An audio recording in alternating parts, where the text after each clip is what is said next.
ഇപ്പോൾ കേരളത്തിലൊരു കാലഘട്ടം വരെ ഈ ബിസിനസ്സുകാർക്ക് ഇപ്പം ബിസിനസ് ആണെന്ന് പറഞ്ഞു കഴിഞ്ഞാൽ കല്യാണം വരെ നിരസിക്കുന്ന ഒരു സമയം ഉണ്ടായിട്ടുണ്ട്. ഗവൺമെന്റ് ജോലിയാണെങ്കിൽ ഈസി ആയിട്ട് നമുക്കൊരു പെൺകുട്ടീനെ ചിലപ്പോൾ കല്യാണം കഴിക്കാനും അല്ലെങ്കിൽ വിശ്വാസമുണ്ട്. ഓക്കെ, നിങ്ങളെ അതിൽ ഒരു സത്യമുണ്ട്. സത്യം പറഞ്ഞാൽ അന്ന് ബിസിനസ്സിന് ക്ലാരിറ്റി ഇല്ല, കൂടുതൽ ബിസിനസ്സും ഫെയിലിയറാണ്.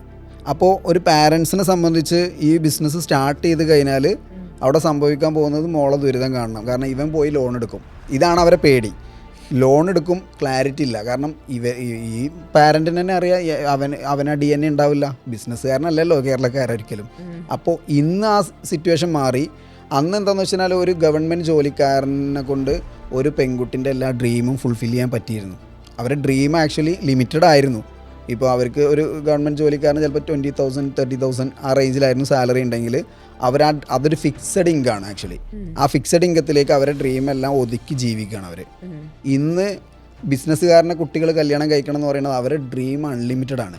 ആ അൺലിമിറ്റഡ് ഡ്രീം ഫുൾഫിൽ ചെയ്യണമെന്നുണ്ടെങ്കിൽ ഗവൺമെൻറ് ജോബ് പറ്റില്ല. ഗവൺമെൻറ് ജോബ് എന്ന് മാത്രമല്ല, ഇവിടെ കേരളത്തിലുള്ള ഒരു ജോബും പറ്റില്ല.